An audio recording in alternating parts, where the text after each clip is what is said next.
Unplugged. Good afternoon. This is Modern Titus to Women. So we have to, as usual, do a disclaimer. This podcast is for informational purposes only and should not be considered legal, health, tax, professional advice. We are not responsible for any losses, damages, or liabilities that may arise from the use of this podcast. This podcast is not intended to replace professional medical advice. The views expressed in this podcast may not be those of the host or management.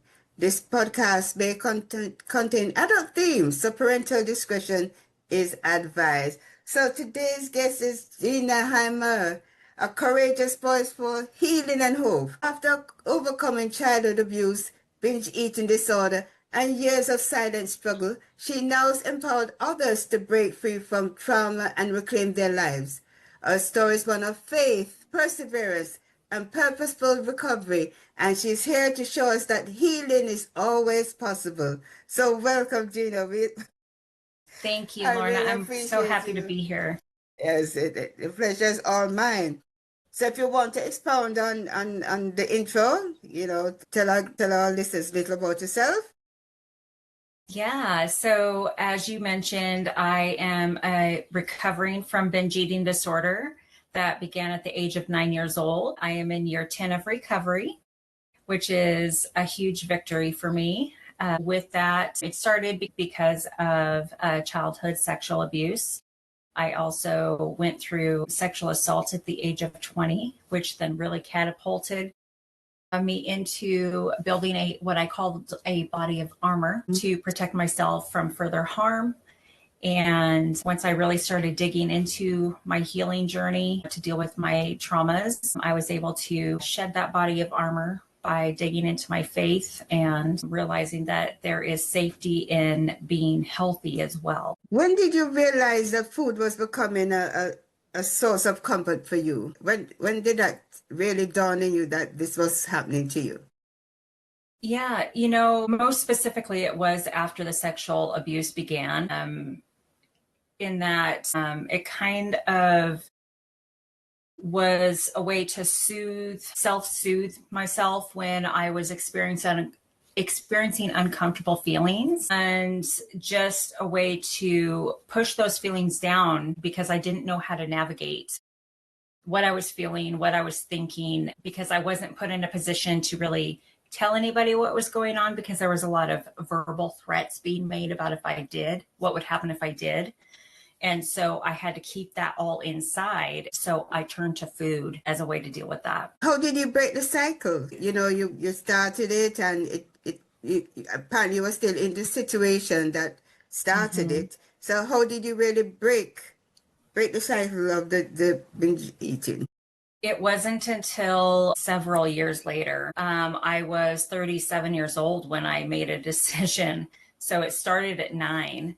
And I was 37 years old when I made the decision to get medical intervention as well as therapeutic and faith intervention to work together to build a toolkit to really dig into what started it and work on each individual component so that I could heal from the inside out and find other ways to deal with those uncomfortable feelings, find other better self-soothing techniques, and not lean on food for that comfort. But were your family members aware of what was going on? Was anybody aware, or they just felt that you were always just a very slim child or something?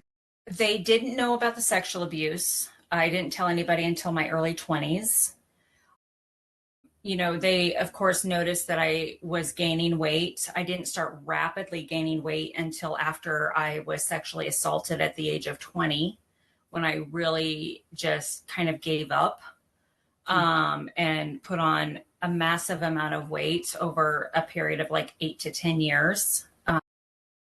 And I'm sure they suspected something was going on, but they didn't know what. They didn't know if it was probably medically induced. They didn't know if I had maybe a medical condition, or they maybe didn't want to say something for fear of hurting my feelings. Right. Because I put on 160 pounds during that 8 to 10 years. So that's a lot.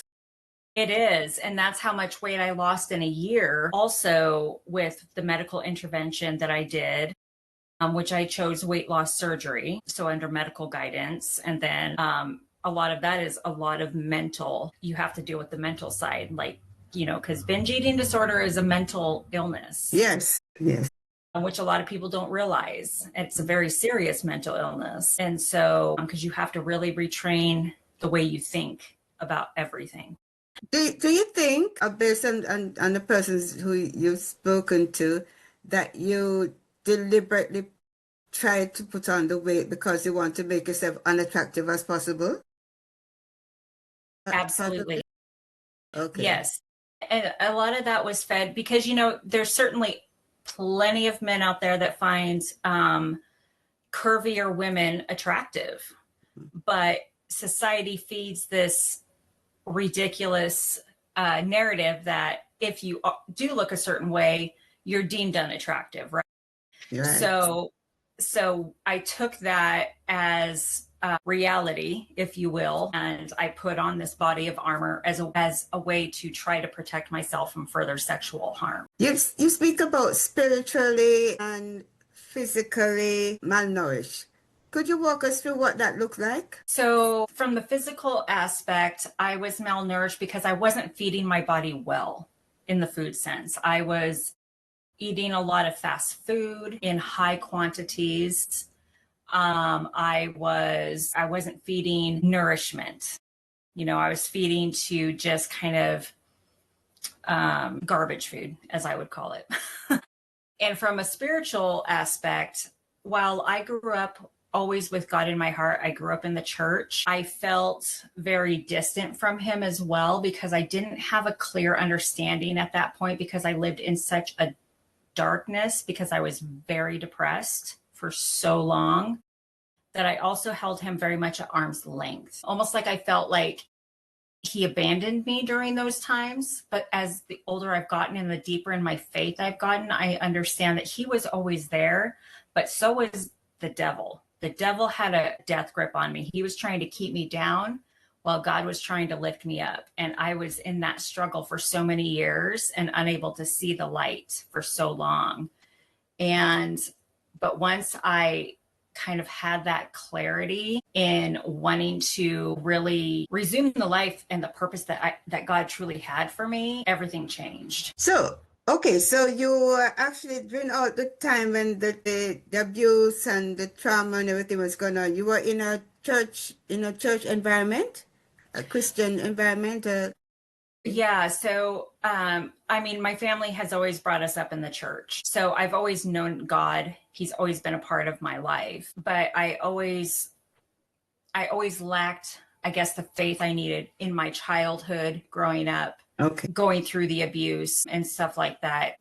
It was hard for me to see where God was in my pain. Yes, and that is normal for all of us when we go through pain and we look at persons who aren't living a God-fearing life. These people are striving and thriving and nothing seems to be happening to them. Right. Yeah. All of us do go through that phase. One of the things I noticed, not necessarily with trauma, but even with medical condition, people tend to identify, like this, they would say this, the lady who had breast cancer. So how do you separate or help persons to separate the trauma from to separate the trauma from their identity? How do you help them with that? How do you separate the Yeah, trauma that identity from the trauma? when you're in the thick of it, it's hard, because oftentimes your trauma becomes your identity.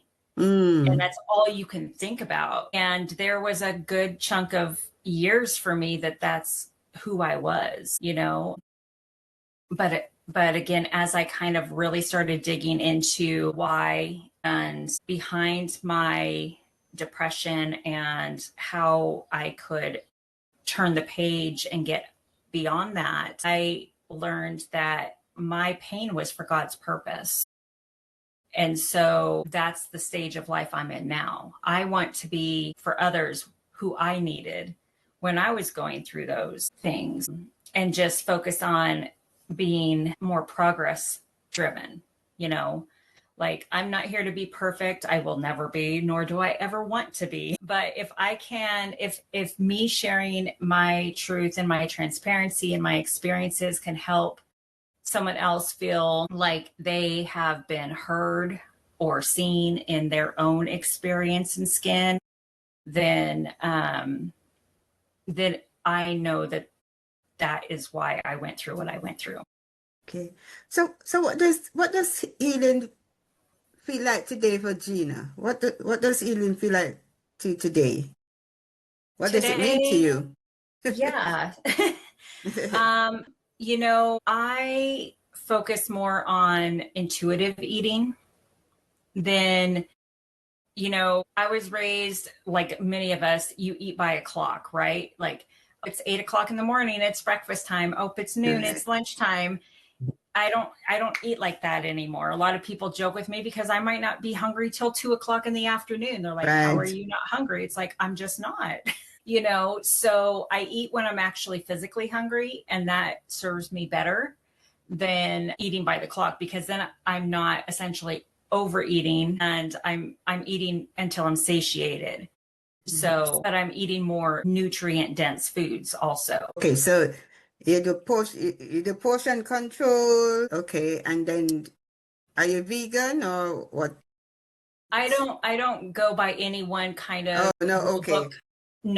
Nope, because to me that actually is more harmful for me personally. Mhm. And I have tried different, I'm always shifting and transitioning to find what Mhm. works best for me, but I don't limit myself to anything. And there's this common misconception after you have bariatric surgery like I did, that you can't binge anymore. You can, it just looks really different. So, because you're limited to how much you can eat. So, And yeah, and if you're not eating properly, the calories are calories anyway. So if exactly, you're eating 1,400 calorie food, it's gonna show at some point on your body. exactly. Yeah, Yeah. yeah, yeah, yeah. So, so trust. I mean, going through trauma, going through all the other things that you experience, how did you learn to trust somebody and even to trust yourself? Again, how do you do that? Yeah, that's a really good question. Learning to trust myself has actually come easier than learning to trust others, and it's still Mhm. a work in progress. I still to this day trusting my own personal intuition in some regard with picking men to be in relationships with, because I had a pattern of the type of people that either I was gravitated to or that were gravitated to me, that I then pulled in. Because I allowed a lot of mistreatment in relationships because of how I used to value my worth. And then in the same regard, I have issues with trusting people's intentions. So I think it'll always be a work in progress. And at this Progress. point, yeah, I think at this point, I pray a lot that God will just bring the right person at the right time into my life, and that I'll know when it is. You know, and based on the persons that I've actually done podcasts with, there's always, your purpose is always driven from pain. I don't know why Mm-hmm. that seems to be the underlining, the common denominator. Mm-hmm. So, would you say that your struggle and trauma, that you found your purpose? I have. Yeah, absolutely. I really feel in my heart and in my gut that I am meant to help others through hard times, not just with people who have or currently are trying to get to the recovery point of binge eating disorder, but just with walking through trauma in general. Sexual trauma is not the only kind of trauma I've experienced in life, but that's the one that I'm currently helping people walk through. There's lots of layers to all of us, right? Right, And absolutely. Absolutely. so, but I have a heart to help others. The thing about it is that you've been there. Mm-hmm. You've experienced it and you can relate. You can Mm-hmm. relate to whatever the person is, and they will trust you because you're not judging them because you've been there. You're not saying you probably did something to let the person do that to you. You know, Right. you've been there and you know that it doesn't go like that. You didn't do anything. You're not to blame. You know what I mean? The last thing we need in those situations is for to feel an ounce of judgment. Exactly, exactly. So that is why you're one of the best person to navigate people through this traumatic thing that has happened to them. So as a woman of faith, how do you manage to forgive? Because part of what we have to do is that we have to turn the other cheek. We have to forgive those who trespass against us. How do you do that? How do you the person who did you so much harm and that harm spread to so much of your life? How do you That forgive process, them? it takes time. For me, it was not immediate. I don't know. I can't speak for other people, but I had to just learn to let it go, hand it over to God so that I could focus on myself and my healing. Because the longer I held on to those ill feelings towards anybody else in regards to any piece of my trauma, the more it was holding me back from healing. It's like they say, let go and let God. Yeah, yeah, yeah. Easier said than done. I know, like I said, it was not immediate by any means. But those who have let go and let God, right? What message of hope do you give them when they're still lost in their pain? What message can you give them? To the interaction that you have with them, what message you give them when they're still wrapped up in their pain? I think the best advice I could initially give is if they're coming to me really wanting and deeply wanting to heal and move forward, you have to lean it as hard as it is, you have to lean into the tough feelings first. You have to be committed to working through that, as painful as it is. You have to get through that before you can get to how do you say that? Words are hard for me this week. Work through the hard to get to the easier side. Right, um you know and that was probably the hardest for me, is like that first 2 years of really digging my heels in was probably more painful. Not probably, it was more painful than walking through some of my darkest years of depression, simply because I put off dealing with things for so long because I knew it was going to hurt so much. And I think that's why we avoid it for so long. But if I'd known then what I know now and how much more joy I was able to experience in life, and it's not that every day is great, because it's not. I mean, this is right, reality. But if you truly want to be able to start living a more fulfilling life, not just for yourself, but just in general, you have to walk through the fire to get on the other side. right. That's true. So what has been your most fulfilling moment? Is there anything that you can share with us, with helping people to overcome their trauma and being a support system for them? Has there been any particular situation, case, person that you could share fulfilling story of how of helping them to overcome? Yeah. Yeah. So this year, I create, like, choose a word of the year for myself, right? So Okay. this year I chose the word intentional. Hmm. And like I became very intentional about like who I was collaborating with and what types of things I was going to be involved in. And I chose to become a mentor for the Eating Disorder Foundation. And so I worked with a mentee, and that was incredibly fulfilling for me and for her. And she blessed me with the most amazing feedback, that it was such an incredible experience for her and how absolutely helpful it was for her. And I still don't think that she fully understands how rewarding that was for me too, because, you know, even though I didn't feel like maybe I was being as helpful as I was, for her to give me that feedback, you know, it was just, I don't know, it gives me goosebumps just thinking about it, because we were so perfectly paired, and I told her we're friends for life now. Like, it was like a 10-week program where we touch base once a week, and now we're now she's stuck with me for life. So sometimes God put us on some journeys that we don't feel that we are equipped, just like Moses. And then God is saying to you, what is in your hands? And you're saying, well, I have all this trauma, I have all this binge. And he says, use it. Yep. Use what is in your hands.